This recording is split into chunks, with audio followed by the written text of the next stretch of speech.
رب ومعتصماه انطلقت ملء أفواه الثكال اليتمي. شفت المعتصم بالله عنده طال عمرك الجيوش أو قادة الجيوش الموجودين عنده أتراك، كانوا موجودين أتراك. عشان كذا يوم أقول لك السلاجقة والأتراك تقربوا من الدولة العباسية ومسكوا القيادات، بعدها صارت لهم الدولة السلجوقية. حلو. قائد من القادة هذول حقين الأتراك رجال محتاج فلوس، يبي فلوس، ما يدري وين يروح. جاء الناس اللي حوله حواليه قال: يا الربع أنا محتاج لي كم فلس. اللي عنده قالوا له: والله ابشر بعزك، لكن انت تشوف العين بصيره واليد قصيره، والله ما عندنا المبلغ هذا اللي تبيه. كم تبي انت بالضبط؟ قال: والله انا بيلي 600 دينار. طبعا القائد هذا موجود على خلافة المعتصم بالله. حلو. المعتصم بالله موجود والقائد هذا التركي يروح يدور يمين ويسار فلوس. الوكاد يوم ضاقت عليه جاء واحد من ربعه، يوم جاء عليه قال: وش علمك يا فلان، ايش عندك متضايق؟ قال: والله يا ولد ابيلي 600 دينار وماني لاقي احد يسلفني. قال: في تاجر خبره زين ومحترم. قال: لا تقول لي، والله كل تجار العراق مريت عليهم ولا حد اعطاني شيء. قال: يا ولد عندي، مالك شغل، التاجر هذا والله انه محترم وان شاء الله انه ما يقصر معك، بس متى ترد له؟ قال: 3 شهور رادها. قال: اجل امورك طيبه، راح توكل على الله. ذاك التاجر تلقاه دكانه باخر محل موجود عندك، راح عنده طال عمرك وقول له: ابي منك المبلغ الفلاني، ويعرفه بنفسك وما يقصر. راح طال عمرك هذا القائد التركي ووقف عند التاجر العربي: السلام عليكم. السلام، يا مرحبا. قال: انا فلان فلاني القائد حق الجيش. قال: حياك الله، تشرفنا، امرني طال عمرك. قال: والله انا رجال ابي لي مبلغ. قال: كم تبي؟ قال: ابي 600. قال: والله انا ادبر لك 600، بس متى ترجعهن؟ قال: ان شاء الله اني ارجعهن لك خلال 3 شهور، هن عندك الفلوس عندك ولا ينقص منه، ولو تبي زياده بعطيك زياده عليهن. قال: لا لا خير ان شاء الله، بس خلني اسال عنك. سال عنه الرجال هذا التاجر على اساس بحكم معرفته، قال للناس، قالوا: لا لا هذا قائد عظيم ومحترم وشغل عدل يا فلان يا فلان. قالوا: يا ولد الرجال هذا ما عنده لعب. قال التاجر: توكل على الله، ما دام الناس يعرفونك وانت باين انك لحية غانمه، هاك طال عمرك 600 دينار وموعدنا بعد 3 شهور. يعطيك العافيه، يعطيك العافيه، بيض الله وجهك، توكل على الله. التاجر هذا ما اعطي المبلغ اللي عنده كله. يقول لك التاجر هذا من طيب وكان عنده بس 600 دينار، وعطاه للقائد هذا، قال: ب3 شهور ان شاء الله ربك يبي حله. مرت الايام، الشهر الاول، الشهر الثاني، الثالث، يروح طال عمرك على الرجال القائد هذا: وين القائد وين القائد؟ قالوا: هذاك قصره. ويطلع عليه القصر. السلاجقة كان عندهم قصور مثل ما صارت للبرامكة قبل، يوم صارت عندهم قصور وهذا صارت نكبة البرامكة. السلاجقة كان عندهم شيء كبير بس ما صارت لهم نكبة، صارت لهم دولة.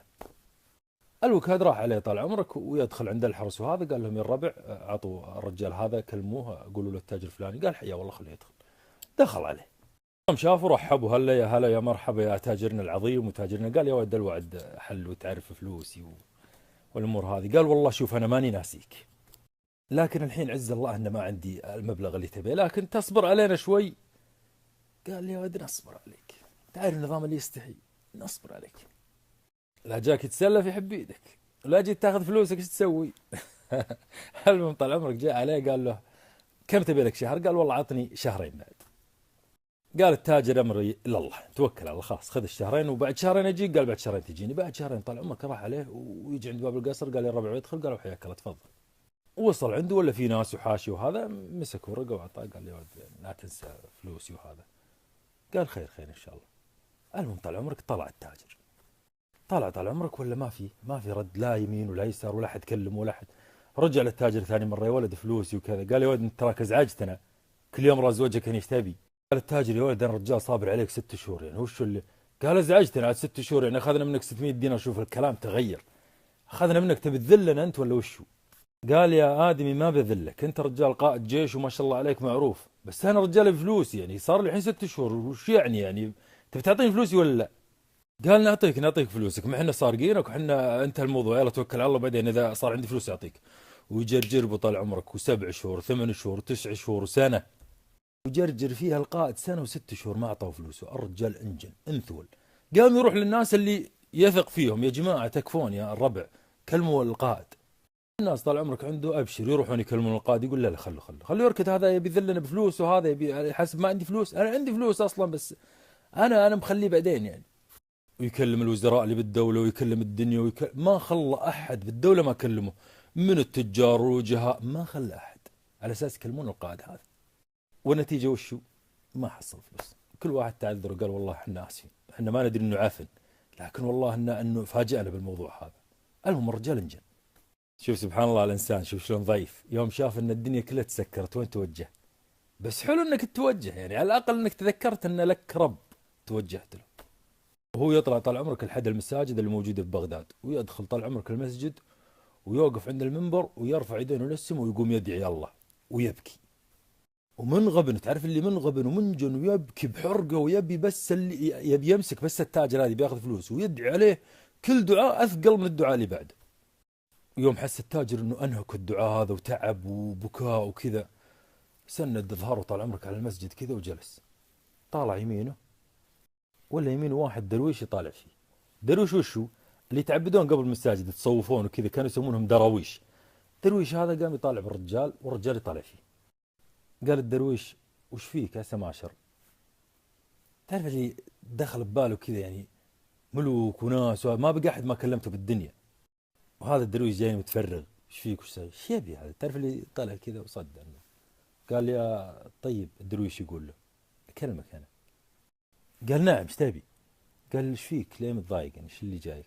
قال ما فيني شيء. قال لا انت قاعد تبكي بحرقه وتدعي، ايش علمك؟ قل لي. قال يا ولد بالله فكني من شرك.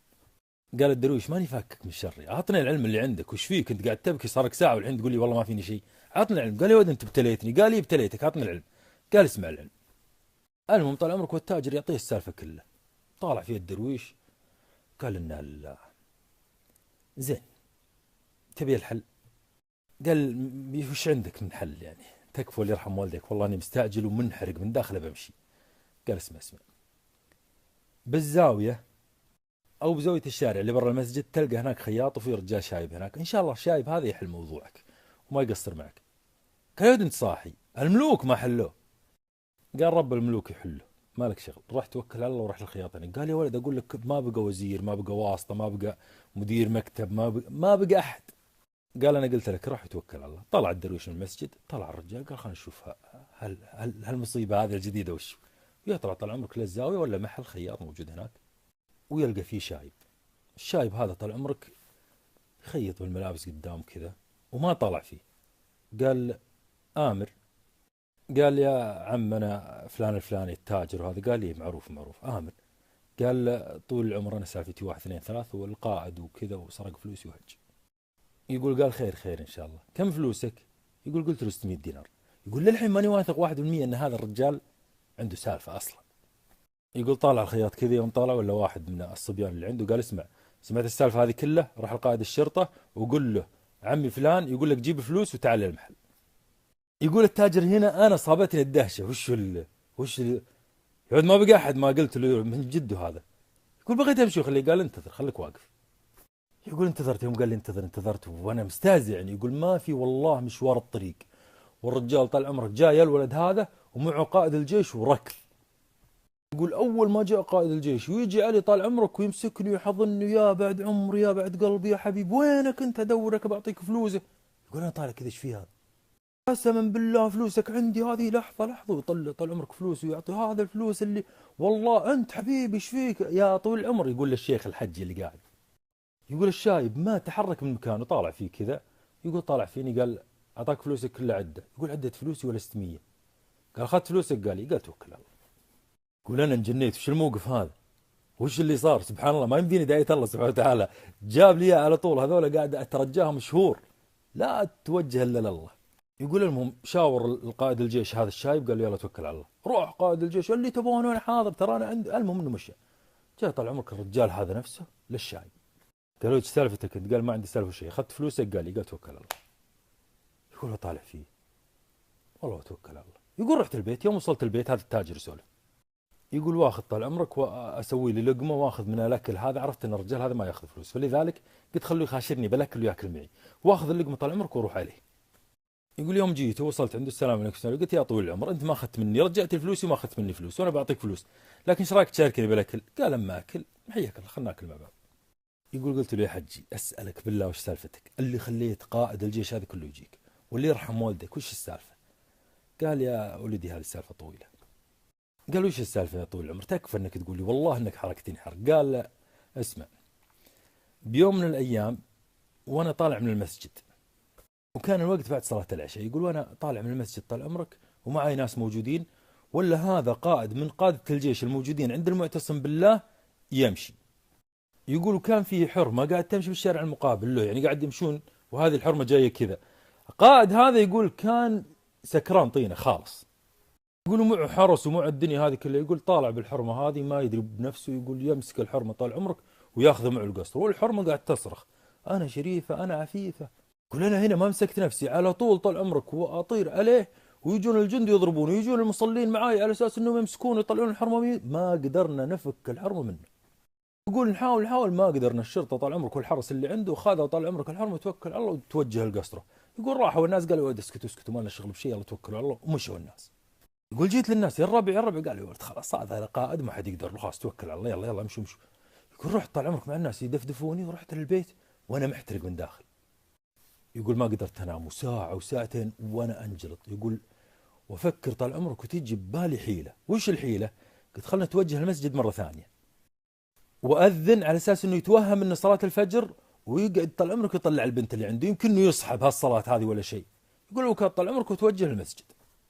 يقول يوم توجهت للمسجد وأذن، يوم أذنت وانزل طال عمرك وأطير على القصر عنده، وقف عند القصر على أساس أنه يطلع. يقول وأنا واقف عند القصر ما عندي الشيطان طاري تلفت يمين يسار. يقول بهاللحظة منو سمع الأذان؟ هو ما سمع الأذان، اللي سمع الأذان المعتصم بالله. يقول يوم سمع الأذان قال والله ما أذن شخص بهالوقت هذا إلا أنه صاحب سوء.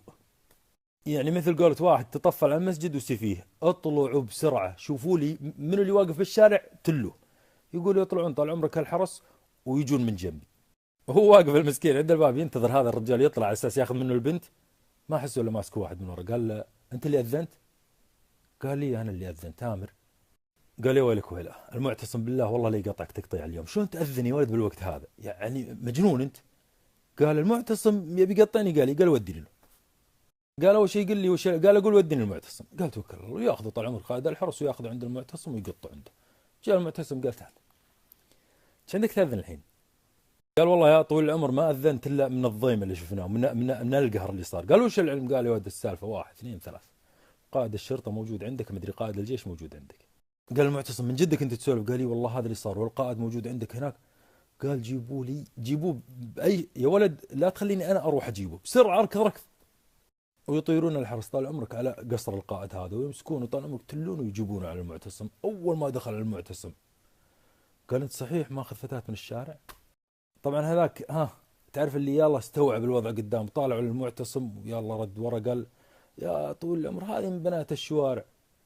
طالع فيه المعتصم قال انت ما تدري اني حشدت الجيوش لعمورية لصرخة فتاة مسلمة وتاخذها انت من الشارع من هنا ببغداد؟ ايش تبي اسوي فيك؟ قال يا طويل العمر انت، قال تعال ربطوا طال عمرك ويربطونه، تعرف اللي يدين ورجلين كذا خلوه، ما ادري شلون سويت كذا بس نفس حرف الاكس سوى طال عمرك كذا، فرد يدين ورجوله ويحطونه طال عمرك وضرب وضرب وضرب ويقتلونه قدام الحرس ويمسكوا طال عمرك المعتصم. قال خذوه طال عمرك واحده في الجيفه الوسخه هذه الدجله. ابو تلاشنا من ويوم خلص من ذبحته طال عمرك يقول طالع فينا المعتصم قال اما انت اي شيء تشوفه غلط بالمدينه او في بغداد على طول تاذن وانا اوريك شو اسوي فيه. يقول فكل واحد الحين طال عمرك يخاف اني اذن بوقت غير اذان الصلاه، فانا اذنت عز الله اني قلبت عليها الاولي والتالي. وهذه سالفتي مع الدنيا هذه كلها. القائد اللي جاك هذا خايف اني اذن طال عمرك تنتف شواربه بس لا اكثر ولا اقل. رجال عظماء سبحان الله. فطنة المعتصم بالله خلاه طال عمرك هذا الرجال يعد المجتمع كامل. يحتاج الى مثل هذه الفطنة عشان نأذن اي وقت يا اخي. السلام عليكم.